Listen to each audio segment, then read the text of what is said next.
The First Amendment protects individuals' rights to speak freely, practice any religion or no religion at all, report news, associate with whom they please for peaceful purposes, and demand change in government without fear of retaliation. It is the bedrock of democracy and the VIP idea for civil liberties and personal freedom. And so, you can basically believe what you want, say what you want, and share it with the world. The Second Amendment protects the right to keep and bear arms. As a result, individuals are entitled to own firearms for protection, self-defense, and recreation purposes, ensuring that you can protect your freedom of speech with more than just words. The amendment states, yes, you can have a gun, but it doesn't specify what kind of gun, and so debates ensue till today. The Third Amendment prevents the government from forcing citizens to quarter soldiers in their homes during peacetime without consent, ensuring soldiers can't crash at your place without an invite. This amendment clarifies the importance of privacy and property rights in dealing with injustices experienced during colonial British rule. It's the ultimate no vacancy sign for the government, because uninvited house guests are the worst, especially when they're wearing boots and carrying muskets. The Fourth Amendment protects individuals from unreasonable searches and seizures. Law enforcement must obtain a warrant based on probable cause, which ensures you can say, you can't go through my stuff without a warrant. It's the amendment that guarantees privacy, security, and protection of personal property, while balancing the rights of individuals with the need for law enforcement. The Fifth Amendment protects you from self-incrimination, guarantees due process, prohibits double punishments for the same crime, and guarantees compensation for taking private property for public use. The law protects individual liberties and property rights in courts. The amendment can be summed up in the line, you can't bully and push me around however you like just because you're stronger than me. The Sixth Amendment is the you can't just throw me in jail and I am innocent until proven guilty amendment. It guarantees the right to a fair and speedy trial, to know the charges against you, to face your accuser, to protect yourself, and to have legal representation. The amendment is vital to the justice system because it ensures a fair process for criminal defendants. The Seventh Amendment guarantees we will all be called to serve jury duty at one point in time in our lives. It ensures the right to a jury trial in civil cases involving disputes over property or money, preserving the rule of juries in the legal system. The purpose of jury trials has been to protect individual rights against arbitrary government action throughout history. But I wonder, are a group of your peers, who are actually strangers forced to be there and don't really care, whom you would like to entrust your fate to? I hope I never find out. The Eighth Amendment ensures that even if you're guilty, you won't be subjected to medieval torture methods.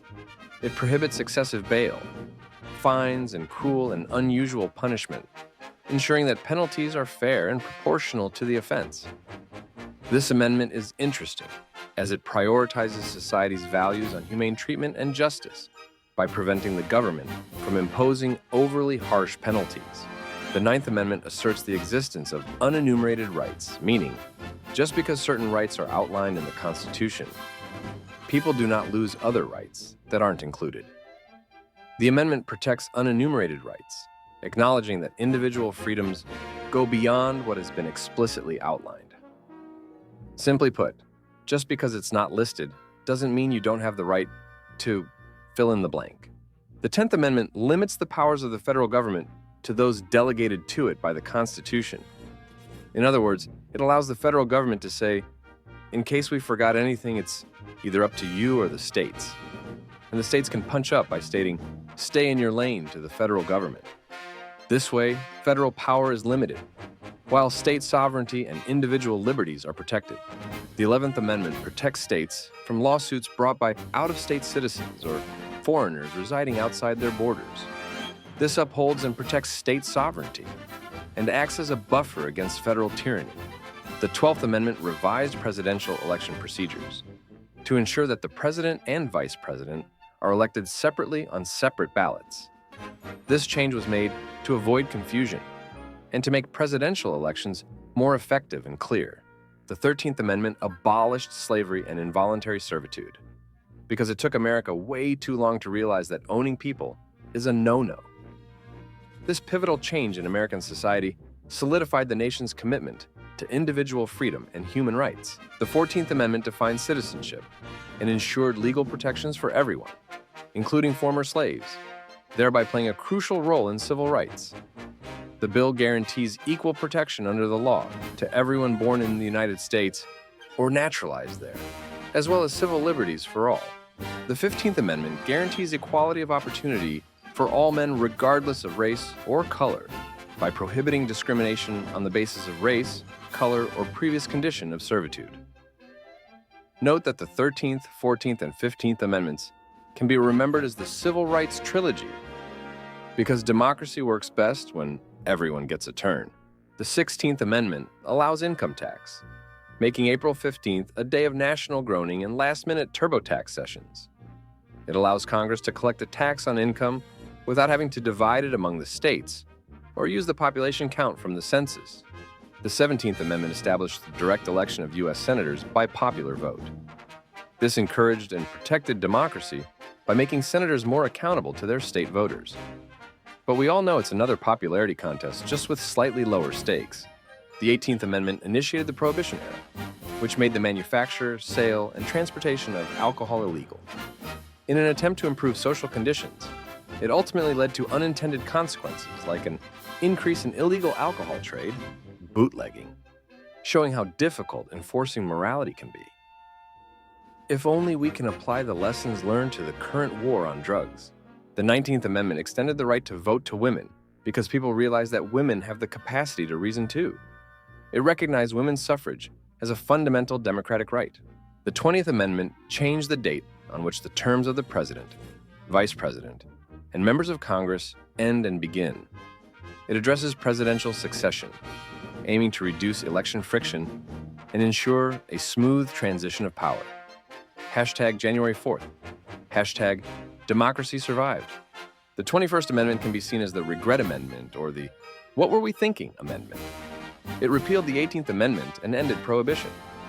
It handed over power to the states to regulate alcohol and prohibits violations of state laws regarding alcohol regulation and consumption. The 22nd Amendment was in response to the oh-so-celebrated FDR's shocking four-term presidency. It limits the president to 2 terms, and I know in these times, all of us are probably wishing it was just 1 term, if only. The 23rd Amendment grants the residents of Washington, D.C. the rights to vote in presidential elections because even the Capitol deserves to be in on the democracy action. It also grants the District of Columbia electors in the Electoral College. The 24th Amendment bans poll taxes in elections because voting should be free, not a pay-to-play scenario. This eliminates a barrier to voting for low-income individuals and makes sure the right to vote is not affected by economic status. The 25th Amendment clarified the laws surrounding presidential succession and established procedures to address presidential impairment, which begs the question, why have they not evoked it now? The amendment ensures continuity and stability of the executive branch, and by proxy the country, by providing clear guidelines for transferring power in case something happens to the president. The 26th Amendment lowered the voting age from 21 to 18 and recognized 18-year-olds as mature and reasonable enough to adopt the responsibilities of citizenship. And because if you're old enough to go to war, you're old enough to vote on who's sending you there. The 27th Amendment delays congressional pay changes from taking effect until after the next election. This was supposed to ensure that Congress could not give itself a pay raise without giving the people a chance to say, no thanks at the ballot box. It was supposed to be the ultimate monetary checks and balances move, making sure that legislators could not immediately benefit from their own decisions. That is until Nancy Pelosi showed us that they get paid either way.